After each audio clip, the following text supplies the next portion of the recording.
The Martian wind howled across the desolate landscape, sending red dust swirling around the excavation site. Dr. Jonas Carter squinted through his visor at the massive obelisk protruding from the ground. It had taken months of painstaking work to unearth this mysterious artifact, and now it stood before them in all its enigmatic glory. "All right, let's get the scanners set up," Dr. Carter instructed his team. The group of scientists and engineers moved with practiced efficiency, setting up a variety of instruments around the obelisk. Each one of them felt the weight of history pressing down on their shoulders. As the equipment whirred to life, the obelisk began to emit a faint hum. Dr. Carter's heart skipped a beat. "Are you all seeing this?" he asked, his voice tinged with excitement. Captain Sarah Evans, who had been overseeing the operation from a nearby rover, approached. "What's happening, Jonas?" she asked, her eyes fixed on the obelisk. "It's reacting to our presence," he replied. "We need to be cautious, but also make sure we document everything." The hum grew louder, and strange symbols began to glow on the surface of the obelisk. Dr. Carter's mind raced as he tried to decipher the alien script. "This is beyond anything we've ever seen," he muttered to himself. Suddenly, a beam of light shot from the top of the obelisk into the sky, and the ground beneath them trembled. The beam projected a star map onto the sky, showing a region of space no human had ever explored. "This is it," Captain Evans said, her voice filled with awe. "We've found something extraordinary." Back on Earth, news of the Martian discovery spread like wildfire. The United Earth Space Agency, UESA, quickly assembled a team of experts to investigate the star map. Dr. Carter and Captain Evans were appointed to lead the mission, given their first-hand experience with the obelisk. The crew of the Horizon, a state-of-the-art exploration vessel, was carefully selected. Each member brought unique skills to the table. Lieutenant Marco Tanaka, a tactical genius, Dr. Priya Mehta, an expert in xenobiology, and Engineer Mateo Lopez, a prodigy in alien technology. As they prepared for departure, the atmosphere was a mix of excitement and apprehension. "We're venturing into the unknown," Dr. Mehta said, her voice tinged with both fear and anticipation. "Who knows what we'll find out there?" The Horizon launched into the depths of space, following the coordinates projected by the obelisk. The journey was long, filled with the hum of the ship's engines and the occasional chatter of the crew. The sense of anticipation grew with each passing day. Finally, they arrived at their destination. The uncharted region of space was unlike anything they had ever seen. Stars and planets swirled in a cosmic dance, and the sensors picked up an artificial structure orbiting a distant planet. "That's our target," Captain Evans announced. "Prepare for approach." As they drew closer, the structure came into view. It was a massive space station, clearly of alien origin. The crew exchanged nervous glances as they docked the Horizon. They had no idea what awaited them inside. The airlock hissed open, and the crew stepped into the alien station. The architecture was unlike anything they had seen before, with flowing lines and organic shapes that seemed to defy gravity. Strange symbols adorned the walls, glowing faintly in the dim light. "Stay alert," Captain Evans cautioned.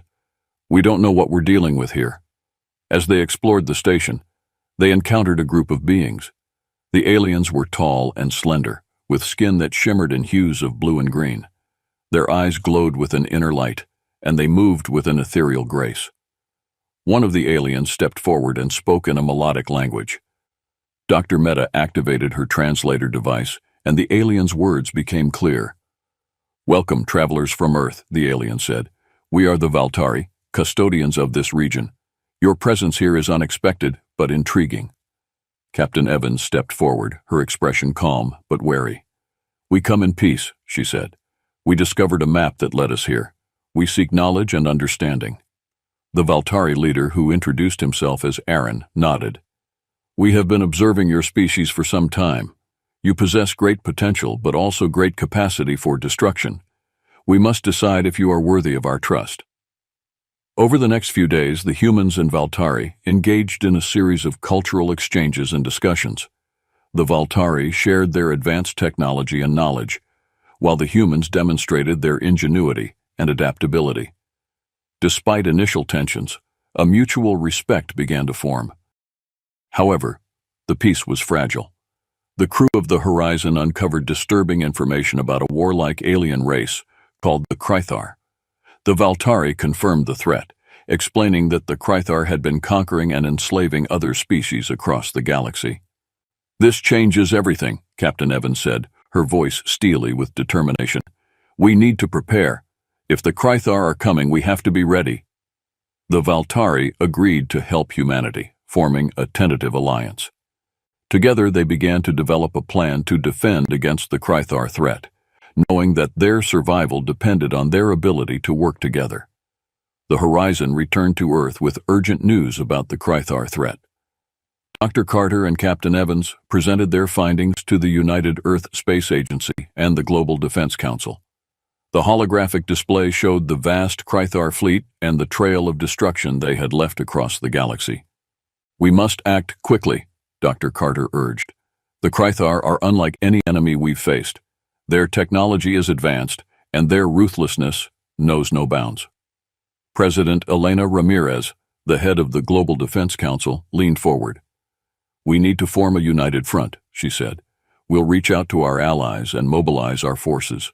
The Valtari have offered to help us, but we must also rely on our own strength." As Earth prepared for war, tensions ran high. Nations that had been rivals for centuries now had to cooperate. The Valtari sent emissaries to Earth to aid in the preparations, sharing their technology and expertise. Despite the looming threat, there was a sense of hope. Humanity had faced existential threats before, and they would do so again. In the midst of these preparations, Captain Evans received a disturbing report. A Krythar scout ship had been detected near the Martian obelisk site. She gathered her team and set out for Mars immediately, determined to investigate. When they arrived, they found the site in ruins. Equipment was destroyed, and several scientists were missing. As they searched for clues, a hidden message was discovered in the obelisk's data logs. It detailed a Krythar plan to infiltrate Earth's defenses and sabotage their efforts from within. "We have a traitor among us," Captain Evans realized. "Someone is feeding information to the Krythar." Back on Earth, the revelation of a traitor sent shockwaves through the ranks. Security measures were tightened, and an internal investigation was launched. Trust was in short supply, and suspicion ran rampant. Amidst this chaos, Dr. Carter made a breakthrough in understanding the obelisk's technology. He discovered it could generate powerful energy shields and even produce resources necessary for the war effort. He presented his findings to President Ramirez and the Valtari leaders. "This technology could turn the tide in our favor," Dr. Carter explained. "But we need to integrate it with our existing systems. It will take time and cooperation." Valtari engineers worked side by side with human scientists, forging a bond of necessity. Despite cultural differences and mutual distrust, both sides recognized the importance of their collaboration. The Valtari admired humanity's resilience and ingenuity, while humans were in awe of Valtari's advanced technology and wisdom. Lieutenant Marco Tanaka, known for his tactical genius, proposed a daring plan to use the obelisk's technology to strike at the Krythar's supply lines. He believed that cutting off their resources would weaken their war effort and buy humanity more time to prepare. As the plan was set in motion, Captain Evans couldn't shake the feeling that the traitor was still out there, watching and waiting. The tension was palpable as the joint Human-Valtari task force launched their mission to disrupt the Krythar supply lines. The mission started smoothly. The task force successfully infiltrated a Krythar supply outpost, using the obelisk's technology to bypass security systems. They planted explosives and gathered crucial intelligence on the Krythar's movements. Just as they were about to withdraw, disaster struck. A well-coordinated Krythar counterattack caught them off guard. Explosions rocked the outpost, and the team found themselves pinned down under heavy fire. Captain Evans ordered a retreat, but it was too late. The Krythar seemed to anticipate their every move. In the chaos, she noticed one of her own team members acting suspiciously. It was Lieutenant Ryan Cooper, a communications officer. She confronted him, and he tried to flee. "Why, Cooper?" she demanded, her voice filled with anger and betrayal. Cooper sneered. "You don't understand, Captain. The Valtari are just as dangerous as the Krythar. I had to make a choice. Before he could say more, a Valtari soldier incapacitated him. The remaining team members managed to escape, but the damage was done. The mission was a failure, and the losses were heavy. Back on Earth, the traitor's actions sent shockwaves through the ranks. Cooper's betrayal forced everyone to confront their deepest fears and prejudices. The alliance was strained, but it held. Captain Evans and Dr. Carter vowed to redouble their efforts, knowing that their survival depended on their ability to work together. With the traitor exposed, the focus shifted back to the looming Krythar threat. The humans and Valtari realized that they needed to find a way to trust each other fully, or they would never stand a chance against their common enemy. Dr. Carter paced the laboratory, surrounded by holographic projections of the obelisk's intricate designs. The recent betrayal had shaken the team, but they were more determined than ever to unlock the full potential of the alien technology. As he adjusted the settings on one of the projections, a sudden realization struck him. "Wait a minute," he muttered, zooming in on a particular sequence of symbols. "This isn't just a weapon, it's a resource generator." He called over Dr. Mehta and Engineer Lopez, explaining his discovery. The obelisk had the potential to create energy shields, produce food and water, and even repair damaged ecosystems. It was a tool for rebuilding as much as it was for defense. "This could change everything," Dr. Mehta said, her eyes wide with excitement. "We need to get this integrated into our systems immediately." They presented their findings to President Ramirez and the Valtari leaders. The decision was made to prioritize the development of this technology, shifting the focus from purely offensive capabilities to a more balanced approach that included humanitarian applications. This decision was met with some resistance from the military leaders, but the promise of a brighter future ultimately won them over. As the integration efforts began, Captain Evans and her crew were dispatched on a critical mission to gather additional obelisk fragments from various locations across the galaxy. These fragments were believed to hold the key to unlocking even more advanced capabilities. During their mission, they encountered remnants of civilizations destroyed by the Krythar. The devastation was a stark reminder of what was at stake.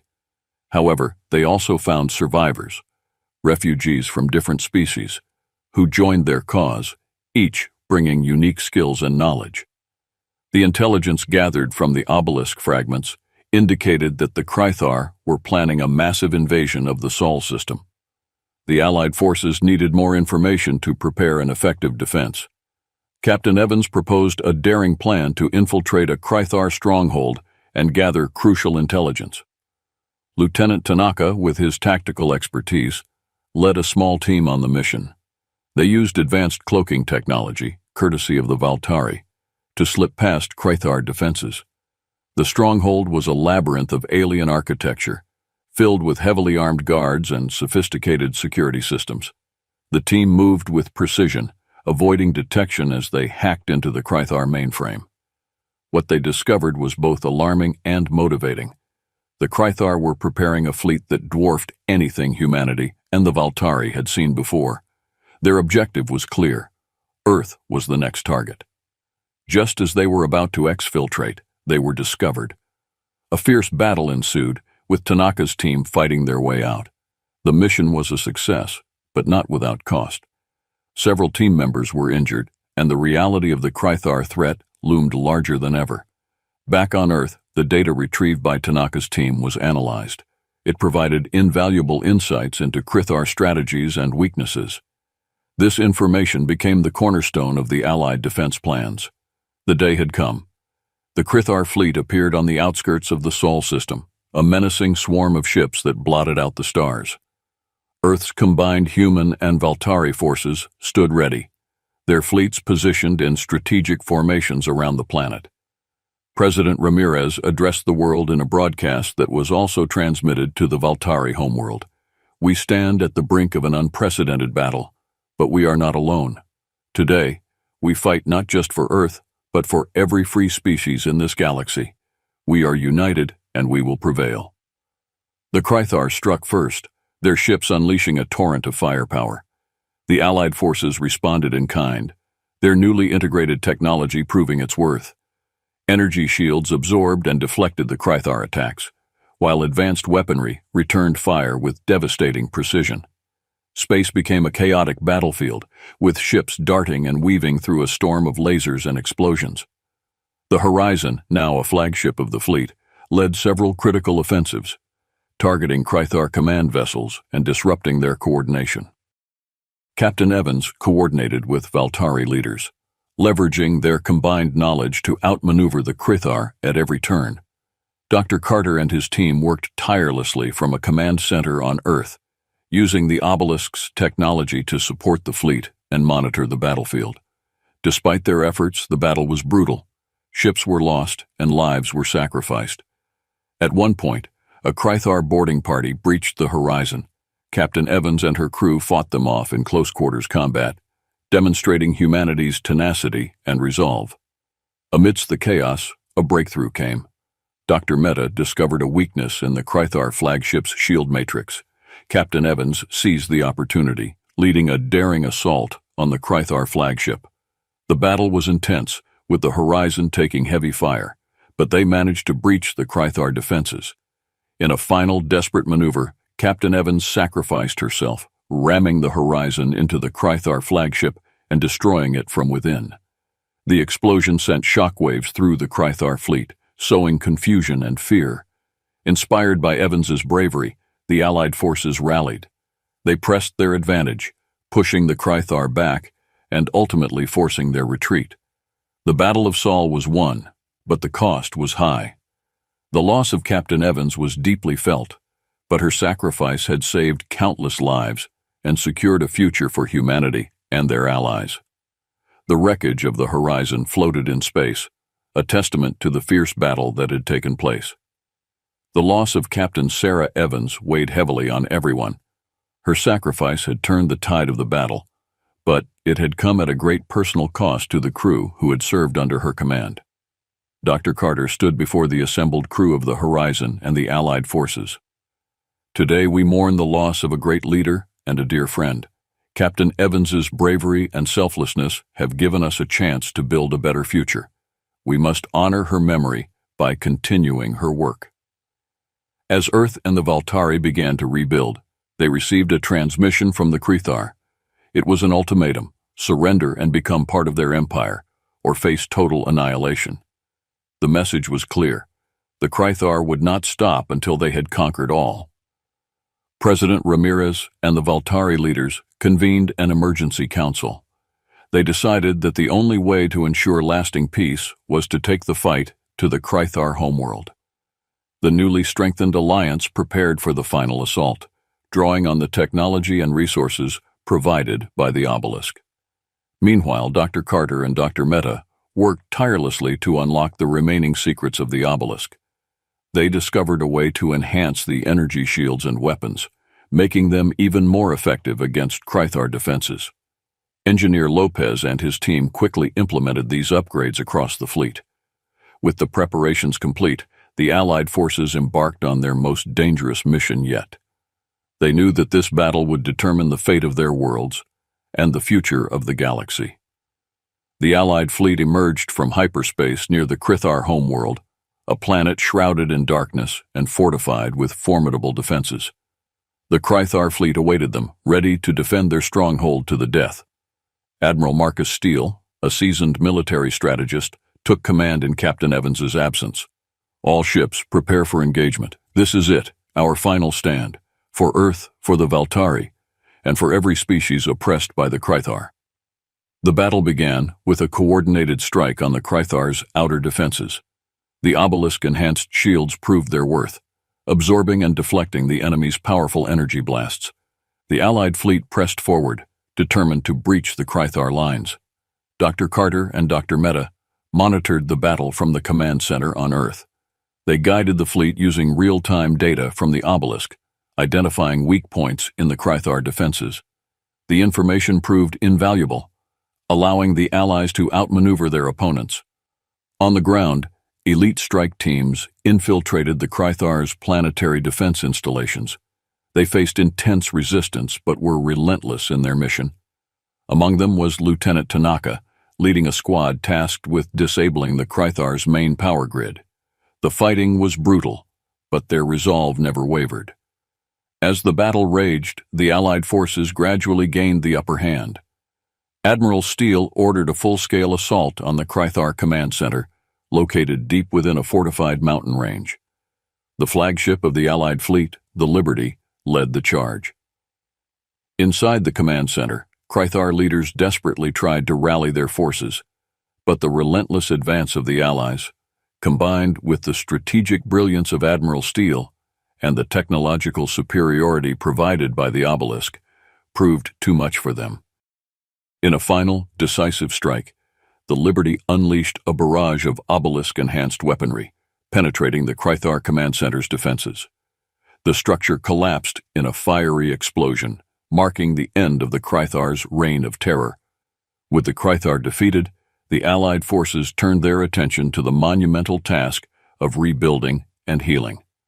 The obelisk's technology was instrumental in this effort, providing the means to restore devastated ecosystems, generate resources, and rebuild infrastructure. On Earth, President Ramirez addressed the global population. Today we celebrate a hard-won victory. We have shown that through unity and cooperation, we can overcome even the greatest of threats. Now, we must focus on rebuilding and ensuring a prosperous future for all. The Valtari leaders echoed this sentiment, pledging their continued support and cooperation. Together, they initiated a series of humanitarian missions to aid the worlds that had suffered under Krythar oppression. The obelisk's technology was used to heal the scars of war and bring life back to barren lands. Dr. Carter and his team continued their research, uncovering new applications for the obelisk's technology.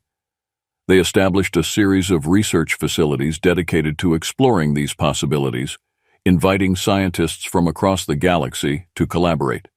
Lieutenant Tanaka, now promoted to captain, led missions to locate and assist surviving members of the species subjugated by the Krythar. These missions fostered new alliances and friendships, further strengthening the bonds between the different civilizations. On a personal level, the crew of the Horizon honored Captain Evans's memory by dedicating a new starship in her name. The SS Evans was equipped with the latest advancements in obelisk technology and embarked on a mission of exploration and diplomacy, embodying the spirit of unity and hope that she had championed. As the years passed, the alliance between Earth and the Valtari grew stronger. Together, they established a new era of cooperation and mutual respect, exploring the galaxy and sharing their knowledge. The obelisk's true potential continued to be unraveled, promising even greater discoveries and adventures. The sacrifices made during the war were never forgotten. Memorials were erected to honor those who had given their lives for the cause, and their stories were passed down to future generations as a reminder of the power of unity and the importance of fighting for a just and peaceful galaxy. In this new era of rebuilding and renewal, humanity and their allies face the future with optimism and determination, knowing that together they could overcome any challenge and build a better world for all. Years had passed since the final battle against the Krythar, and the galaxy was now a different place. The alliance between Earth and the Valtari had flourished, leading to unprecedented levels of cooperation and technological advancement. The obelisk's technology had revolutionized life across multiple worlds, bringing prosperity and peace. Dr. Jonas Carter stood on the observation deck of the SS Evans, gazing out at the vibrant nebula that surrounded them. The ship was on a mission to explore uncharted regions of the galaxy, continuing the legacy of Captain Sarah Evans. He smiled as he thought of the progress they had made and the unity they had achieved. "Dr. Carter, we're approaching the coordinates." Captain Marco Tanaka's voice crackled over the intercom. "You might want to see this." Jonas made his way to the bridge where the crew was abuzz with excitement. The view on the main screen was breathtaking, a massive, ancient structure floating in the void, emitting a soft, pulsating light. "It looks like another obelisk," Dr. Priya Mehta said, her eyes wide with wonder. "But it's much larger than the one we found on Mars." Captain Tanaka nodded. "Prepare a landing party. Dr. Carter, you and Dr. Mehta will lead the expedition." As the shuttle descended toward the structure, Jonas felt a sense of déjà vu. The thrill of discovery, the promise of new knowledge, it was what had driven him all these years. They landed on a platform that extended from the obelisk's surface, and the team disembarked, their suits equipped with the latest advancements in obelisk technology. The interior of the structure was awe-inspiring, filled with intricate designs and glowing symbols. As they ventured deeper, they discovered a central chamber with a massive control panel. Jonas and Priya began to examine it, their fingers dancing over the alien interface. Suddenly, the symbols on the panel began to shift, forming recognizable patterns. A holographic projection appeared in the center of the room, depicting a galaxy map. It highlighted several key locations, each marked with a unique symbol. "It's a star map," Priya said, her voice filled with excitement. "And it's pointing to several new locations," Jonas nodded. "This could be the key to unlocking even more advanced technology and understanding our place in the galaxy." The team transmitted their findings back to the SS Evans, and soon the entire crew was preparing for the next phase of their mission. The discovery of the new star map ignited a sense of purpose and adventure, driving them to explore these uncharted territories. Back on Earth, President Ramirez and the Valtari leaders received the news with enthusiasm. The alliance had grown into a coalition of multiple species, all working together to explore and understand the galaxy. The discoveries made by the SS Evans and other exploration vessels were shared freely, benefiting all. As the SS Evans set a course for the first of the new coordinates, Jonas took a moment to reflect on their journey. They had faced incredible challenges, endured great losses, and achieved remarkable victories. The future was uncertain, but it was also filled with endless possibilities. He looked at Captain Tanaka, who was overseeing the preparations with a confident smile. "We've come a long way, Marco, and we still have so much more to discover." Tanaka nodded. "Indeed, Jonas. This is just the beginning. We're explorers at heart, and the galaxy is vast. Who knows what wonders await us out there?" As the SS Evans soared through space, guided by the new star map, the crew felt a sense of unity and purpose. They were not just exploring the galaxy, they were building a legacy of cooperation, understanding, and hope. The stars stretched out before them, a tapestry of infinite possibilities. With each new discovery, they honored the memory of those who had sacrificed so much and continued to build a future where tools, not weapons, would shape their destiny.